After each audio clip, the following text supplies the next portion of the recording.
Você é grato pela graça diária que o Senhor tem derramado sobre a sua vida? Porque que estamos debaixo da graça, não há dúvidas. A dúvida é se somos gratos pela graça. Você tem expressado gratidão a Deus em toda a sua maneira de viver, pelo ar que você está respirando e não está pagando absolutamente nada por ele, pelos seus braços que se movem, suas pernas, a capacidade de estar aqui sem a necessidade de qualquer intervenção mecânica, de instrumentalidades da ciência. Você está aqui simplesmente porque Deus o trouxe com vida e com saúde minimamente possível para estar nesse lugar nessa manhã. E considerando isso, eu queria ler com você o Salmo 116, é um salmo de ações de graças. E todos vocês sabem que salmos são aquilo que eu tenho chamado de extratos da alma. São espelhos, são reflexos da alma de um certo alguém que em alguma medida se torna extrato e espelho da nossa própria alma, né? São aquelas canções que nós facilmente adicionamos na playlist da nossa existência. Parece que tem um salmo para tudo. Eu não sei quanto a você, mas eu costumo fazer isso. Se eu estou num momento de muita gratidão, por exemplo, então eu tenho alguns salmos que ficam criando melodias imaginárias na minha mente. E um deles é o Salmo 116. Quando eu estou profundamente aflito, eu também tenho aqueles salmos de lamento, de choro, de pranto, que me colocam diante do Senhor. Então, eu já falei isso aqui em outra ocasião, os salmos, eles nos foram dados por Deus como trilhas sonoras, que fizeram parte da vida de alguém lá atrás, porque no final das contas, as poesias hebraicas e este conjunto que nós chamamos de saltério, eles não foram produzidos, ou não foi produzido a partir de uma mesa onde alguém está contemplando a criação e faz isso de forma filosófica. Na verdade, os salmos dizem respeito a produtos da experiência de um certo alguém. Foi alguém que experienciou algo profundamente com o divino, ele experimentou aquilo na própria pele, pelo menos via de regra é assim, ele teve uma experiência profunda com a realidade, e aquilo ali se transformou em poesia para ser cantada pelo povo de Deus. Essa é a razão pela qual nós temos tanta identificação com esses textos, porque eles têm vivacidade, existe sangue, lágrimas e suor em cada palavra escrita, lida e dita no salmo. Por isso que a gente olha e diz assim: rapaz, esse salmo é o salmo da minha vida, esse salmo fala profundamente ao meu coração. Parece que os salmos, eles abrem espaço na nossa própria realidade, nos chamando a um tipo de relação com eles. O Salmo 116 é um desses. E por incrível que pareça, ele tem uma questão muito particular, porque este salmo, na providência divina, teve a sua autoria omitida. Então você não sabe quem o escreveu. Há uma discussão, alguns dizem que foi Ezequias, outros que foi o rei Davi, e eu primo muito mais por essa interpretação, por uma questão de estilo literário. Outros chegam a dizer que este é um salmo pós-exílio egípcio, um salmo muito antigo, seja lá como for. Fato é que, na sua providência, Deus nos privou do conhecimento da autoria deste salmo. E o pastor Emílio Garófalo, comentando esse texto, vai dizer que isso é por uma razão muito específica. É para que este salmo seja um pouquinho de cada um de nós. Nós podemos dizer assim: este salmo é o meu salmo, uma vez que não sabemos se ele é de Davi, ou se é de Ezequias, ou de algum outro crente da antiga administração da graça. Este salmo pode ser um pouquinho seu e um pouquinho meu nessa manhã. Salmo 116 diz assim: amo o Senhor, porque Ele ouve a minha voz e as minhas súplicas, porque inclinou para mim os seus ouvidos, invocá-lo-ei enquanto eu viver. Laços de morte me cercaram e angústias do inferno se apoderaram de mim. Caí em tribulação e tristeza. Então invoquei o nome do Senhor. Ó Senhor, livra-me a alma. Compassivo e justo é o Senhor, o nosso Deus é misericordioso. O Senhor vela pelos simples. Achava-me prostrado e Ele me salvou. Volta, minha alma, ao teu sossego, pois o Senhor tem sido generoso para contigo. pois livraste da morte minha alma, das lágrimas os meus olhos, da queda os meus pés. Andarei na presença do Senhor na terra dos viventes. Eu cria, ainda que disse, estive sobre modo aflito. Eu disse na minha perturbação, todo homem é mentiroso. Que darei ao Senhor por todos os seus benefícios para comigo. Tomarei o cálice da salvação e invocarei o nome do Senhor. Cumprirei os meus votos ao Senhor na presença de todo o seu povo. Preciosa é aos olhos do Senhor a morte dos seus santos. Senhor, deveras sou teu servo, filho da tua serva, quebraste as minhas cadeias. Oferecer-te-ei sacrifícios de ações de graças e invocarei o nome do Senhor. Cumprirei os meus votos ao Senhor na presença de todo o seu povo, nos átrios da casa do Senhor, no meio de ti, ó Jerusalém. Aleluia, louvado seja Deus. Vamos ter mais uma palavra de oração? Feche os seus olhos nesse momento, peça a Deus que desvende o seu entendimento espiritual, arregale os seus olhos, para que você possa contemplar e discernir qual é a boa, perfeita e agradável vontade do Senhor revelada em sua palavra para a sua vida e para o seu coração nessa noite.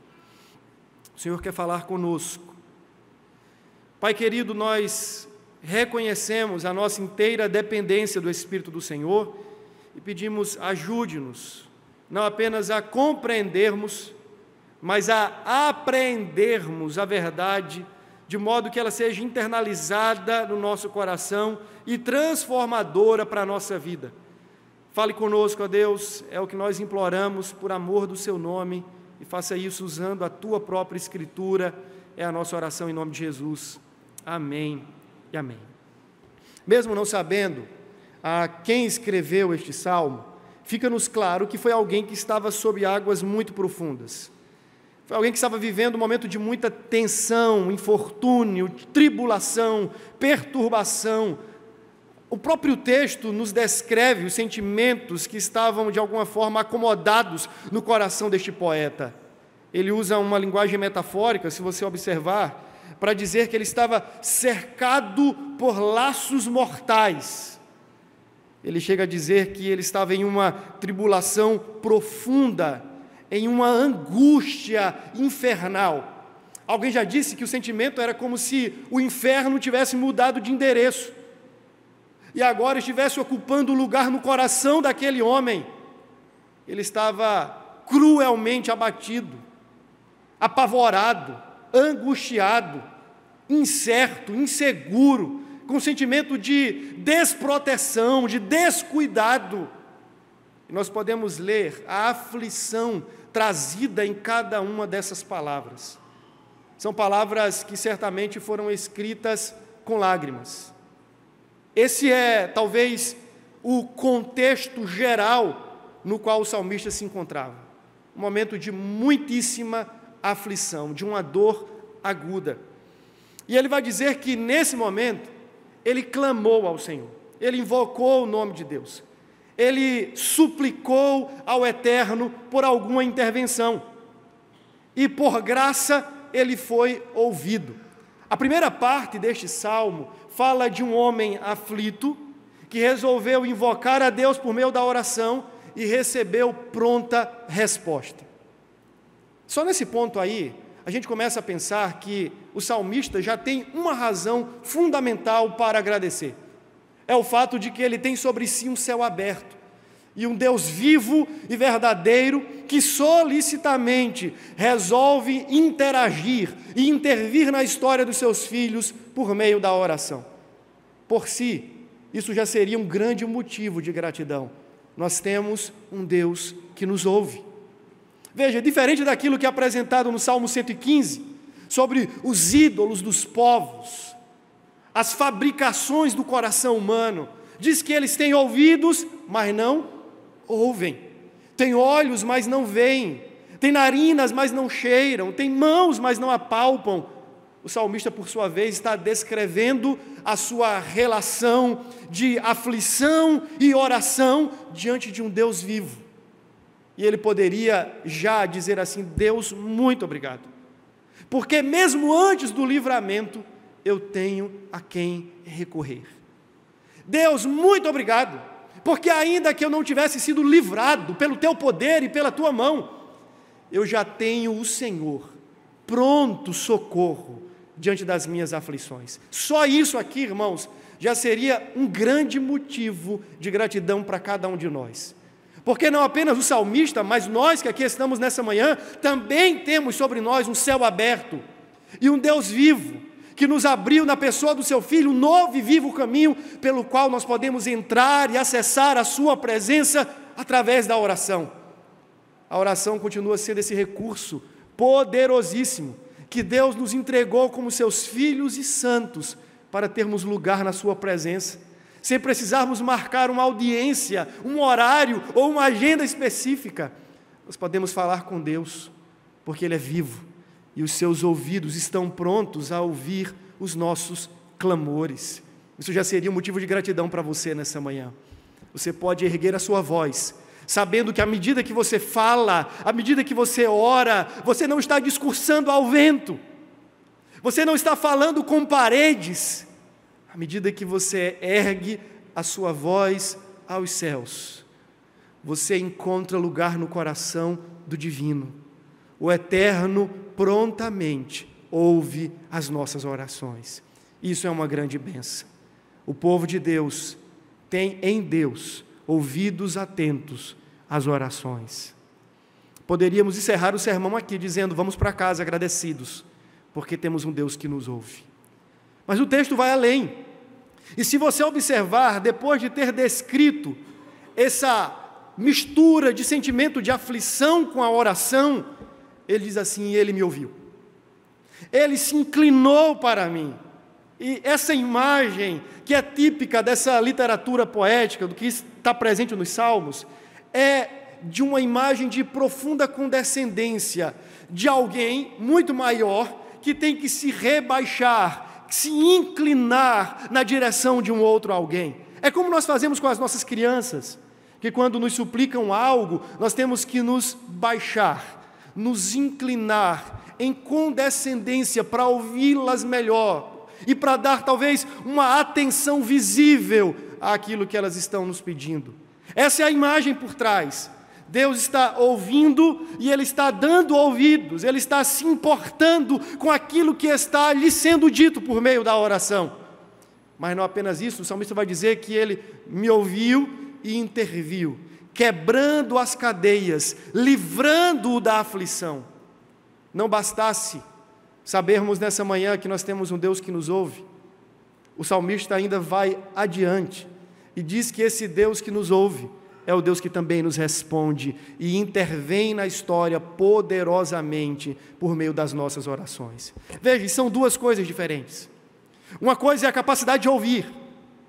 E na primeira parte do Salmo, o salmista diz assim: eu tenho a quem falar, e eu tenho quem me ouça. Na segunda parte da sua oração e do seu cântico de gratidão, ele diz assim: eu tenho, para além de alguém que me ouve, alguém que me atende, que se importa e que age na história como intervenção à resposta das minhas orações. Eu falei isso aqui talvez uma dezena de vezes, mas eu reitero para que fique cravado na sua mente e no seu coração. Muitos dizem que a oração é um tipo de meio determinista, através do qual nós podemos colocar Deus contra a parede, dizendo: faça isso ou faça aquilo. E Deus se sente na obrigação de fazer aquilo que nós exigimos a Ele. Na verdade, a oração não nos foi dada com essa finalidade, pelo contrário. A oração nos ensina que nós somos completamente dependentes dEle. Somos nós aqueles que serão moldados e modelados à medida que oram, e não aquele a quem se ora. E por que orar? Por que orar se a minha oração não muda Deus? Por que orar se a minha oração não coloca Deus contra a parede e nem o força a fazer aquilo que eu desejo? O John Piper tem uma frase que eu já a parafraseei tantas vezes que já está se tornando minha, quando ele diz que, na verdade, Deus, em sua soberania, decretou a oração como meio, pelo qual, sem ela, sem a oração, algumas coisas nunca virão a acontecer na nossa vida. De modo que Ele não é manipulado pela oração, pelo contrário, Ele voluntária e soberanamente nos deu a oração como um recurso especial pelo qual nós podemos desfrutar da presença dEle, sermos moldados à vontade dEle e então vermos a partir dEle coisas acontecendo na nossa história. De modo que eu poderia afirmar categoricamente para cada um de vocês que sim, algumas coisas na nossa vida nunca acontecerão se nós não orarmos. Isso parece colocar o homem no nível de protagonismo, mas não é sobre isso. Eu estou falando que aquele que é o protagonista da história disse, determinou, verbalizou e ordenou que a oração seria o meio pelo qual algumas coisas viriam a acontecer na nossa vida. Outras tantas, se você orar ou se você não orar, Ele vai agir e Ele vai fazer. Mas algumas outras, Ele diz para nós: pedi e dar-se-vos-á. Buscai e achareis. Batei e abri-se-vos-á. Percebe que a oração está presente, não como uma condicionante a Deus, mas como uma condicionante a nós, lembrando-nos que nós precisamos orar, estarmos diante do Senhor. O salmista então poderia dizer assim: Deus, muito obrigado, não apenas porque o Senhor ouve, mas porque o Senhor age na história em resposta às orações. Eu poderia agora, nesse exato momento, franquear a oportunidade para muitos de vocês, e eu sentaria para ouvir os inúmeros testemunhos das intervenções, das respostas de Deus em face às orações que foram apresentadas diante dele. Ou você nunca teve experiência dessa natureza? De também estar sobremodo aflito, apavorado, angustiado, emparedado pela morte, pela angústia infernal, e então ter derramado a sua alma diante do Senhor em oração, e se ver aliviado pelo favor divino, dizendo: eu estou aqui, eu estou inclinado para ouvir o seu clamor, eu estou com as mãos estendidas para acolher as suas súplicas. Eu tenho certeza que se você é cristão, você já teve uma experiência dessa em sua vida. Ter depositado o cálice da sua aflição no lugar da oração e ter colhido grande livramento e favor da parte de Deus. Isso faz parte da própria experiência cristã. O que o salmista está descrevendo aqui não é algo exclusivamente seu, não é uma experiência inédita. Todo crente que se preza ora, e todo crente que prezando-se ora, experimenta a intervenção e o poder de Deus na sua vida. Isso é o óbvio, isso é o lógico. Mas a pergunta é: o quanto disso enche o nosso coração de gratidão? Saber que há sobre nós um céu aberto, ouvidos atentos de um Deus vivo e todo-poderoso, e as marcas da sua intervenção na nossa história, o quanto isso enche o nosso coração de gratidão e alegria nessa manhã. Porque de igual forma nós também temos sido objetos deste favor de Deus, nós também temos experimentado dos seus feitos, nós também temos provado das suas maravilhas, mas a pergunta é: o quanto disso gera gratidão em nós? Porque, sejamos francos, nós temos memória curta, e não é sem razão que muitos dos salmos existem e eles começam com a palavra lembrem-se. Lembrem-se do Senhor, recordar-te-ás. A necessidade de aguçar a memória com os feitos de Deus parece ser uma provocação contínua na Escritura. E, na minha opinião, isso se deve ao fato de que nós temos uma amnésia espiritual não tratada. Nos esquecemos muito rapidamente daquilo que Deus faz. Na Comédia Divina, Dante, no livro onde ele fala sobre o inferno, o inferno de Dante, tão conhecido, ele traduz o inferno como uma configuração decrescente. Ele não é quente, ele é frio, e quanto mais profundo você desce no inferno, mais você encontra os grandes pecados. Obviamente que nós não cremos em uma escalonagem de pecado, mas Dante o narra assim, e ele diz que no topo inferior, não sei se seria topo, mas na base de todos aqueles grandes pecados, está aquilo que ele chama de felonia ou de ingratidão. Uma deslealdade como marca da ingratidão. Parece que Dante não estava de todo enganado, apesar de não ser um teólogo e nem estar se propondo a fazer isso. Porque quando a gente olha para a Escritura, a gente vê em especial lá no antigo Israel, que a ingratidão parecia estar mancomunada com o coração daquele povo. E não poucas vezes, sendo alvejados pela bondade, misericórdia e provisão de Deus, bastava cruzar a esquina e eles estavam esquecidos de tudo quanto Deus fez. Mas ainda bem que isso só acontece com o antigo Israel, não é? Ainda bem que com a gente isso não acontece, que nós não estamos categorizados dentro daquele inferno de Dante, com os corações desleais e ingratos. Temo eu que a verdade é que mesmo tendo também nós um Deus pronto a nos ouvir, solícito, justo, misericordioso, gracioso, bondoso e muito generoso, facilmente nos esquecemos dos seus feitos. O salmista está naquela ocasião fazendo o inventário do livramento que lhe fora confiado. Ele está fazendo um balanço da sua vida e ele chega a uma conclusão: eu não estaria aqui se Deus não tivesse me livrado. Sejamos francos também, onde estaríamos nós nessa manhã, se a graça de Deus e as suas eternas misericórdias não tivessem se renovado sobre a nossa vida mais uma vez? Onde estaríamos nós, se o Senhor também com seu braço forte não nos tivesse arrancado dos laços da morte e do inferno que nos envolviam? Onde estaríamos nós? O que seria da nossa vida sem que o Senhor tivesse nos estendido a mão enquanto naufragávamos em nossos pecados e em perdição, e de lá tivesse nos arrancado? O que seria de você? Quem você seria? Nós temos a cada quinta, lá no Encontro Crescer, falado um pouquinho dos testemunhos e dos encontros que cada um de nós tivemos com Jesus, e nesta última quinta, Eloá teve a oportunidade de dar o seu testemunho, e ao final a pergunta foi: quem seria Eloá? Se o Deus eterno, com a sua mão forte, não tivesse ido ao seu encontro, desatado os laços da morte, ele arrancado do abismo infernal e quebrado as cadeias que a envolviam, quem seria Eloá? Júlia, Marina, quem seriam? Quem seria você? Quem seria o salmista? Onde ele estaria se não for a mão do Senhor? Nós essa manhã não podemos sair daqui sem dizer: Deus, muito obrigado, porque o Senhor tem feito um grande bem para a minha alma.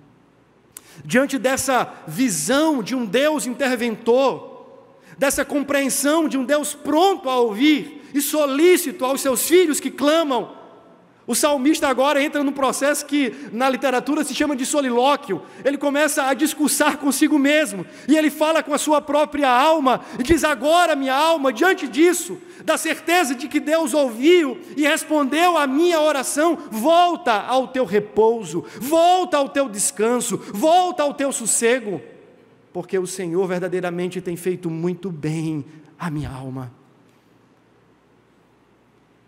O coração que de forma alegre e grata reconhece os feitos do Senhor é um coração que repousa tranquilo nos braços desse mesmo Senhor, porque nós passamos a reconhecer quem Ele é e o que Ele tem feito, e então olhamos para as inquietações que ocupam espaço na nossa vida e as repreendemos como inadvertidas, porque no final das contas, que lógica há? Pensa comigo, que lógica há em seguirmos a vida, tomados pelas agitações tantas, que todos os dias estão convulsionando dentro de nós, se temos sobre nós um céu aberto, um Deus justo, misericordioso, bom, cujo caráter é confiável e leal? Que justificativa há para vivermos desassossegados, se temos no Senhor grande descanso e valia para nós? Que justificativa há? O salmista agora chega no espelho do banheiro da sua casa, e ele olha para a sua alma e a exorta de forma contumaz, dizendo assim: volta, ó minha alma, ao teu sossego. Talvez nessa manhã, reconhecendo os feitos do Senhor, seja essa a oração que precisamos fazer, porque mesmo sabendo quem Deus é, mesmo reconhecendo a sua graça e o seu favor sobre nós, não poucas vezes nos vemos como uma criança agitada, que precisa de colo. E lembrar que nós temos braços fortes que nos sustentam, mas não são os nossos, são os braços do Senhor, que nos tem seguramente em seu peito. Volta, ó minha alma, ao teu sossego. O salmista vai discorrendo a sua aflição, e essa tensão entre oração e aflição. Em algum momento ele fala assim: eu estou crente, por isso eu falo, mas em outro momento eu sei que eu estou profundamente aflito e perturbado, e me parece que essa dualidade de sentimentos e de emoções faz parte ou fazem parte da nossa vida como um todo. Ora, também nas nossas aflições nós estamos confiantes e chegamos na igreja cantando e erguemos as mãos e confessamos a nossa fé na soberania de Deus. Ora, nós chegamos aqui abatidos, desesperados, não queríamos nem mesmo cruzar essas portas de tão aflito que está o nosso coração. Não é assim a vida? Ora, nós estamos nos altos montes, mas ora descambando pelos profundos vales. Mas sejam nos montes ou nos vales, fato é que nós temos razões para agradecer a Deus. Porque o benefício de Deus para o salmista não foi apenas o benefício do livramento. Você percebe que ele fala assim, todos os benefícios. Não apenas o benefício de ser livrado. Ele enxergava em Deus uma fonte inesgotável de inúmeros benefícios de gratidão. Não apenas um. Não apenas você foi curado de uma enfermidade. Não é sobre isso. Não é apenas pelo benefício de uma porta ter sido aberta, mas o benefício de ter Deus como grande abençoador do seu povo. Esse é um grande benefício. Termos o Senhor em Cristo, lembra de Efésios 1? Nos abençoando com toda a sorte de bênçãos espirituais nas regiões celestiais. O salmista, ele tem uma leitura tão alta agora da bondade de Deus, que ele percebe até mesmo a morte como algo aprazível, ao dizer assim, até mesmo quando morrer, ou se vier a morrer nessa condição, Deus continua agindo com bondade, e até por isso eu preciso ser grato, porque até a morte é preciosa aos olhos do Senhor. Mas veja, ele chega no ápice do texto, e aqui eu caminho já para o fim.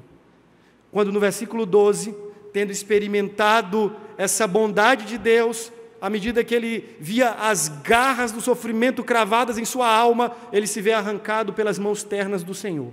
E a pergunta é, o que é que eu posso dar a esse Deus?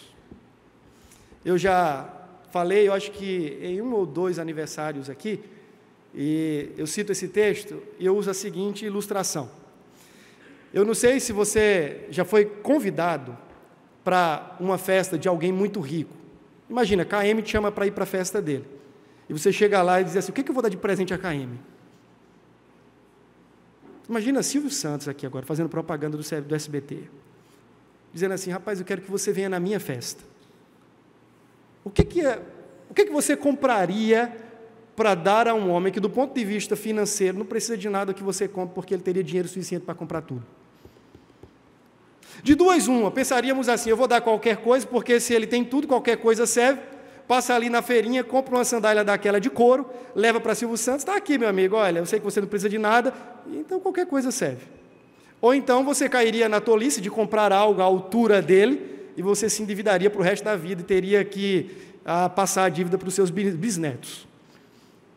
O que dá a alguém que não precisa de nada?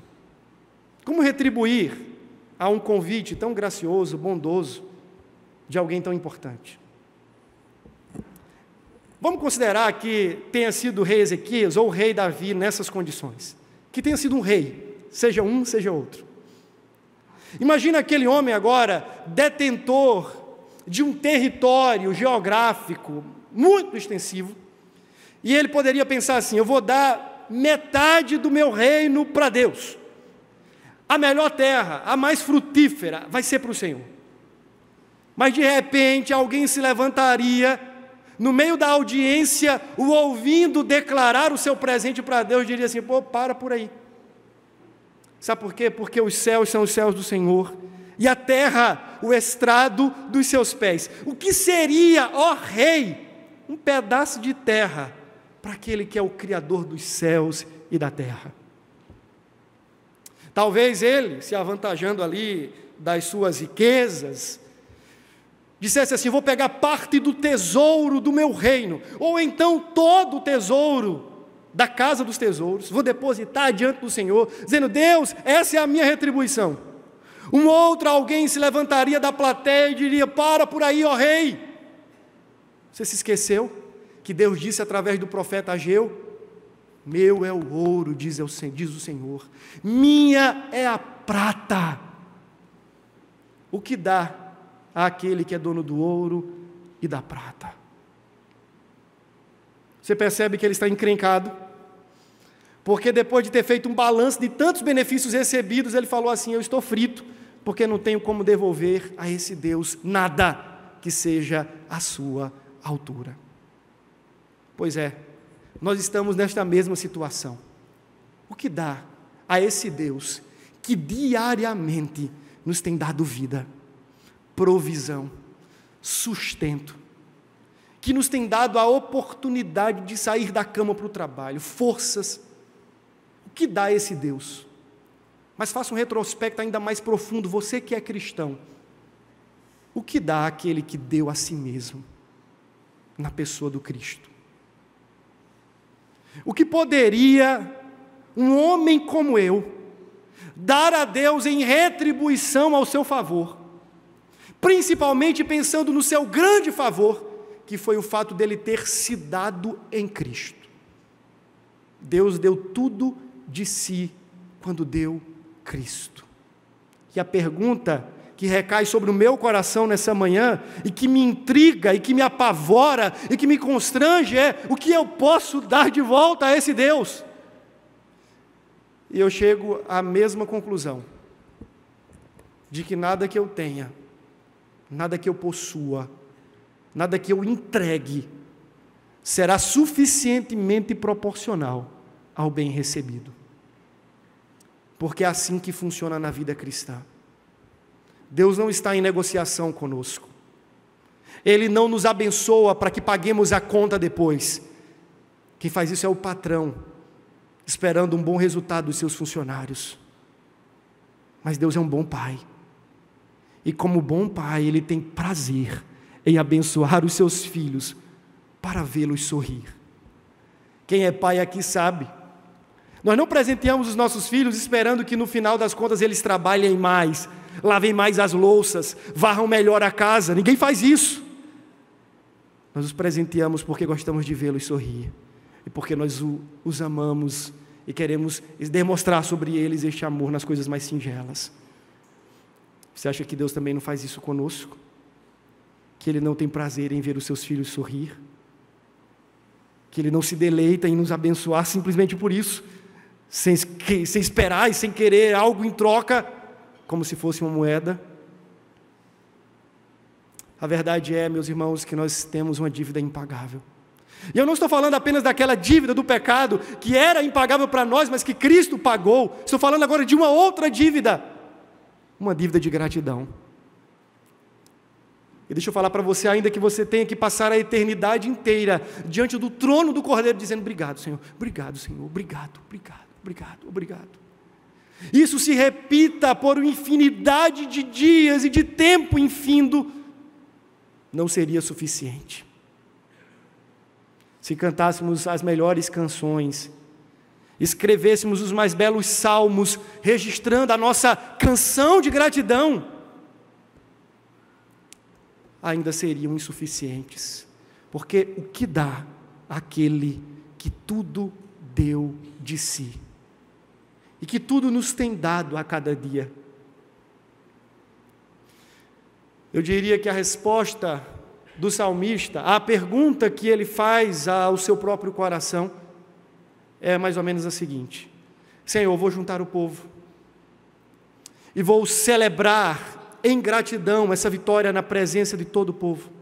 Um ato de gratidão público, tomar o cálice da salvação, era algo que era feito principalmente em conquistas ou pós-conquistas. Era um ato público de gratidão, invocar o nome do Senhor, cultuar a Deus com a congregação dos santos. Eu prestarei a minha vida em lealdade a Ele. Aí Deus, sou deveras, ó Deus, o teu servo, filho da tua serva. A minha vida está à tua disposição. Mas a conclusão última é que tudo isso ainda não basta para retribuirmos a graça recebida. Mas eu queria dizer para você algo que tem falado ao meu coração. Se Deus em Cristo deu tudo de si por nós e em nosso benefício, nós não podemos dar para Deus, em forma de mínima gratidão, menos do que tudo de nós, tudo do nosso tempo, tudo do nosso talento, ou dos nossos talentos, tudo dos nossos tesouros, mas sabendo que depois de termos feito tudo isso, teremos feito ainda muito pouco. Sirva a Deus a sua vida inteira, viva para em lealdade a Ele e para a glória dEle, e ao final você descobrirá que ainda foi muito pouco. Dedique ao Senhor o melhor do seu tempo, dos seus talentos, e ao final você descobrirá que foi muito pouco. Entregue ao Senhor toda a sua vida em forma de gratidão e você chegará a essa mesma conclusão. Ainda foi muito pouco. A nossa gratidão a Deus deve sim começar aqui, através de uma postura de lealdade, de obediência, de confissão, de louvor, mas precisa perpassar tudo isso. Eu acredito que o versículo 1 seja, na verdade, uma mínima resposta à pergunta que foi levantada. O que deve motivar tudo isso, essa resposta grata, seria o sentimento de que eu estou com uma dívida e tenho que pagar, porque se foi isso, você não entendeu o que é graça. Você não recebeu nada para pagar depois.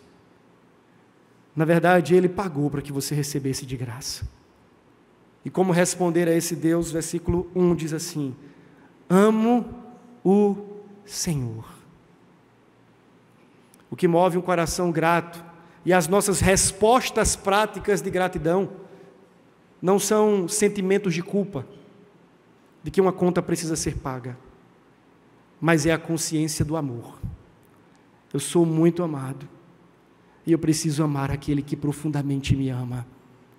E motivado por este amor que me inflama, que perpassa o meu coração e que penetra o mais profundo do meu ser, eu viverei para expressar-lhe a minha inteira gratidão, sabendo ainda que depois de tudo feito, terá sido muito pouco diante do benefício recebido. Eu quero encerrar dizendo que talvez nessa manhã você precise fazer a oração do versículo 4. Senhor, salva minha alma. Principalmente você que ainda não conhece esse Deus cujo caráter é confiável. Você chegou aqui, tem sido talvez um bom frequentador de igreja cada semana, mas eu queria dizer que, assim como o salmista, sua alma permanece em perigo. Você permanece emparedado pela morte e pelo inferno. E a menos que nessa manhã você ore dizendo: Senhor, salva a minha alma, tudo que você fizer será nada diante do risco iminente de condenação no qual você se encontra. E talvez seja essa manhã o momento oportuno para você dizer: Senhor, salva a minha alma. Se você já é um cristão, já se encontra nesse estado de libertação, cujas cadeias já foram quebradas, a sua sorte mudada, então viva para tributar a esse Deus o seu amor, a sua gratidão e a sua lealdade. Faça diariamente contas da sua gratidão, dizendo o quanto hoje eu fui grato a Deus. Do mesmo jeito que nós fazemos inventários dos benefícios, precisamos fazer uma conta da nossa gratidão, porque é assim que nós devemos viver todos os dias. Mas para aqueles que estão em Cristo e continuam sofrendo, e continuam vivendo nessas amarras da dor e do sofrimento, eu estou falando dos sofrimentos agora literalmente, sofrimentos terrenos. Quer dizer, continuem orando e confiando no livrador, em Cristo, sabendo que haverá de chegar o dia em que Ele nos resgatará de toda a cadeia da dor. Seremos libertos de tudo aquilo que nos oprime e que nos aprisiona nessa vida. Como disse Dietrich Bonhoeffer, a gratidão não é apenas um sentimento para com Deus ou uma resposta verbal para com Deus, mas uma atitude contínua que transforma a nossa maneira de nos relacionarmos com Ele e também de enxergarmos o mundo. Que Deus nos dê corações gratos para a sua glória e que possamos sair daqui dizendo assim: eu preciso viver em gratidão ao meu Deus.